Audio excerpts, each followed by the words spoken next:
1615 urtean, Islandiako ipar-mendebaldeko fiordoetan 32 euskal arrantzale hil zituzten. Itsasgizon horien historia ezagutu nahian, Zube ala bizi proiektua abiatu zen 2007an. Proiektu honen helburuak bizikleta garraio jasangarrilez erabiltzera jendea animatzea, eta abenturaren bitartez kultura zein historian zehar murgiltzea dira.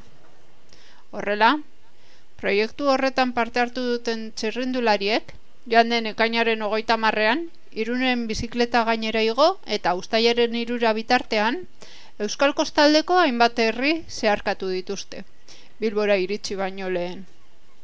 Islandian hildako 32 euskal arrantzaleak oroitzeko asmoz, hainbat museo, baleontzi, sagardotegi eta abar bisitatu dituzte, bale harrapaketarekin zerikusia duten herrietan.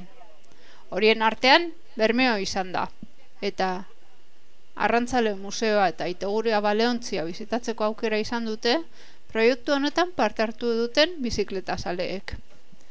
Euskal Kostaldeko bira bukatu ondoren, abenturarekin Islandian jarraituko dute.